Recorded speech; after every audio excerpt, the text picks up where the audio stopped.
Então, eu terminei o maravilhoso A Fugitiva, o volume 6 do Em Busca dos Tempos Perdidos do Proust. Eu gostei muito, muito desse sexto volume. Sim, um dos meus favoritos, embora assim, eu tenha uns 4 favoritos entre os 6, gente. Mas sim, foi muito bom. No final do volume 5, esse volume justamente acaba com a Albertine, a amante do narrador, indo embora. Ela estava com ele, vivendo com ele no apartamento dele e acaba justamente com ele recebendo o recado de que ela fugiu. Ou seja, a nossa prisioneira tornou-se uma fugitiva. Eu vou querer ler uma frase aqui no pós-fácil desse livro para dar a entender o sentimento dessas obras. Olha só. Desprovido que é o herói proustiano de uma ação eficaz ou escolha certa, suas amantes só poderiam mesmo ser fugitivas ou prisioneiras. Para entrar nessa questão. A senhorita Albertine foi-se embora. É assim que nós começamos esse livro. A Fugitiva é um livro de luto dentro da obra do Proust. Porque a Albertine vai embora e o narrador no começo acha que ela vai voltar em breve, que ela está fazendo um jogo com ele. Ele também começa a blefar com ela, ele começa a enviar cartas, eles começam a trocar cartas. Ele não sabe se eles estão falando a verdade porque ele mesmo está mentindo para ela, fazendo-se de indiferente. Então ele manda o seu amigo Robert de Saint-Loup para ver se ele consegue ajudá-lo de alguma forma. Eis que finalmente, quando ele resolve se entregar, resolve confessar para Albertine que ele não aguenta mais viver sem ela, ele manda uma carta para ela pedindo para que ela volte. E ele descobre que a sua fugitiva morreu. Ele recebe um telegrama da tia dela falando que a nossa querida Albertine não existe mais. Ela sofreu um acidente e ela morreu. Então, começamos o mais completo luto. Uma tentativa de esquecimento e de mais uma condenação à mágoa completa desse narrador. Mais da metade desse livro, nós vamos ver o narrador pensando, sofrendo, refletindo sobre a sua relação com a Albertine. E mais do que entristecido pelo fato de que ela morreu, de que ela fugiu, ele está triste porque ele não consegue esquecê-la. Ele não consegue superar a sua relação. Então nós percebemos, não só nessa ocasião, mas em muitas outras, que o narrador proustiano, o narrador Em Busca do Tempo Perdido, esse personagem, o Marcel, ele é uma pessoa extremamente egoísta. Se assim eu posso dizer.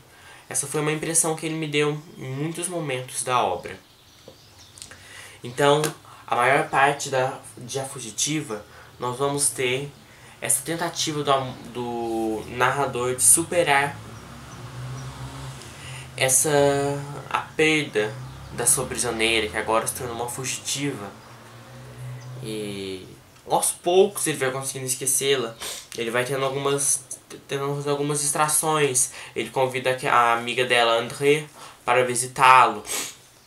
E antes de tudo, primeiramente ele continua tentando descobrir as relações da Albertine quando ela era viva, porque a morte não matou nele os desejos de descobrir se ela frequentava mesmo Gomorra, se ela tinha relações lésbicas.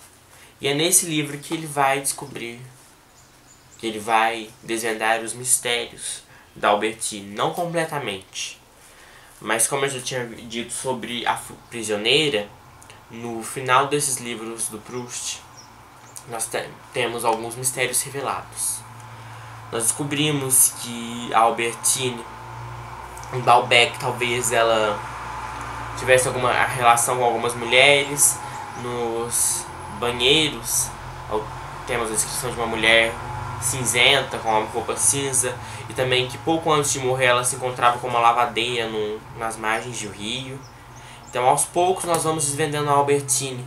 Mas a própria André, que era sua melhor amiga, ela desmente no começo. O narrador vai se encontrar outras vezes com a André e em cada encontro ela vai contar uma coisa diferente. Numa ela vai revelar certamente que a Albertine tinha sim relação com várias mulheres, com ela própria. Ela vai contar um episódio em que o narrador estava chegando na sua casa e foi a única vez que ela e a Albertine tiveram uma relação quando ela vivia como prisioneira do Marcel.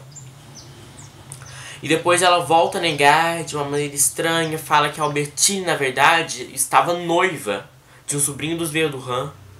E essa parte ficou um pouco confusa, que parece que o narrador diz que ele se casou com a André antes, que eu achei bem estranho, mas enfim. Nós temos várias camadas de verdade, então nós nunca sabemos realmente o que aconteceu com a Albertine, se ela tinha casos lésbicos, mas é muito provável que sim. Logo depois, nós vamos ter um encontro de uma senhorita, a senhorita de Forcheville, que o narrador, ao primeiro encontro que ele tem com ela, ele imagina que ela é uma prostituta de luxo, que o seu amigo Robert de Saint-Loup já havia falado sobre ela muito tempo atrás. Só que, na verdade, foram por vários enganos que ele pensou isso dela, e ele acaba descobrindo que a senhorita de Forcheville é a sua antiga amiga Gilberte, que ele próprio não a reconheceu, e ela vai ser reapresentada a ele em um jantar na casa da senhora de Guermantes. Ela está totalmente mudada, e o fato dela mudar de nome é mais uma das revelações desse livro, que é Odette. Depois que o Swann morreu, esses são os pais da Gilberte, para quem não se lembra ou não leu o livro, que ela se casou com o antigo amante dela, o senhor de Forcheville, que nós já conhecemos ele no primeiro volume do Em Busca do Tempo Perdido, e ele adotou a Gilberte, dando a ela o título de senhorita de Forcheville, para que ela pudesse se casar, porque ela já era uma mulher muito rica, mas pelo fato dela ter um sobrenome Swann, que era de um judeu, isso atrapalharia no seu casamento. Então o narrador volta a se encontrar com a Gilberte, ela está muito mudada, tanto que ele nem a reconheceu, e depois ele viaja para Veneza.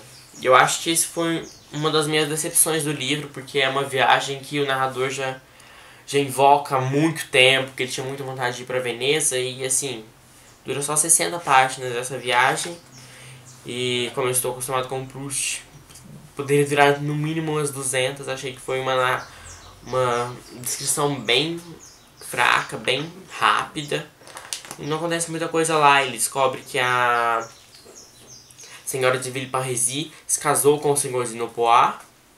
Ele encontra várias meninas por quem ele se apaixona, como uma vendedora de cristais, que ele tem vontade de levá-la para Paris, mas ele perdeu uma parte da sua fortuna graças a investimentos ruins. E essa viagem em Veneza acaba com na verdade ele recebe uma carta que faz com que ele pense que a Albertine está viva e que ela quer se casar com ele. Depois ele recebe outra carta e entende finalmente que aquela carta foi um equívoco completo, e o que ela queria dizer é que a senhorita de Forcheville, a nossa Gilberte, vai se casar com o querido amigo Robert de Saint-Loup. E aí, é através dessa revelação que nós começamos inúmeras outras revelações, inúmeras outras reviravoltas que nós vamos ter no final desse livro, que é muito interessante. Então, nós vamos ter a revelação do futuro casamento da Gilberte com o Robert de Saint-Loup. Depois também que a sobrinha do Joupian, que é aquele mais ou menos amante do Barão de Charlus, que tinha um caso com o Morel, que também era um caso teve um caso com o Barão de Charlus. Ela vai se casar com o filho da Marquesa de Cambremer, que era a irmã do Le Grandin, que é um personagem que nós conhecemos desde o primeiro volume. Nós descobrimos que o Le Grandin é também um homossexual. Nós descobrimos que o seu sobrinho, o filho dos Cambremer, talvez também seja um homossexual, e é por isso que o Barão de Chalu gosta que ele se case com a sobrinha do Chupian, que o próprio Barão de Chalu adotou, dando a ela um título. Então nós temos reviravoltas, então pessoas totalmente pobres, desprovidas de títulos, de dinheiro, sendo frequentadas pela mais alta sociedade. E o Barão de Chalu, depois que morre a sobrinha dele, ele fica com o viúvo dela, o filho dos Cambrémé. E também nós somos revelados de que o próprio Robert de Saint-Loup é um habitante de Sodoma. Então ele próprio é um homossexual. Nós já tínhamos várias alusões a isso nos livros anteriores, mas aqui que ela é revelado. E é interessante que o narrador fala em vários livros, principalmente em Sodoma e Gomorra, que é um costume os frequentadores de Sodoma se casarem com frequentadores de Gomorra. Ou seja, lésbicas se casarem com homossexuais. E nós já havíamos tido algumas alusões também de que a Gilberte tivera algum caso com a Albertine. E o próprio Robert de Saint-Loup já fez uma alusão de que ele gostaria de se casar com a Albertine, e nós percebemos finalmente. Nas últimas páginas desse livro, já estando a Gilberte casada com o Robert de Saint-Loup, eles estão morando perto de Cambrai, e o narrador vai visitá-los. Ele agora já tem uma outra amante que ele a sustenta, ela vive num apartamento que ele paga. E a Gilberte faz novas revelações que no encontro que eles tiveram, logo no primeiro volume do livro, em que eles ainda eram crianças, ela meio que se apaixonou por ele, enquanto ele estava apaixonado por ela, só que nenhum dos dois sabiam do que o outro sentia. E ela revela, por fim, que um garoto que ele havia visto com ela, que foi por causa desse garoto, por causa desse encontro que ele havia visto, que foi por causa disso que ele havia deixado de se apaixonar pela Gilberte, que era na verdade a senhorita Leia, vestida de homem, que é talvez uma das principais amantes da Albertine. Então é no meio de tantas revelações nós temos esse livro, A Fugitiva, muito incrível. E agora, gente, já está dando uma dor no coração, eu vou começar o volume 7, O Tempo Redescoberto, e a minha grande aventura, essa grande experiência que está sendo em busca do tempo perdido, está chegando ao fim.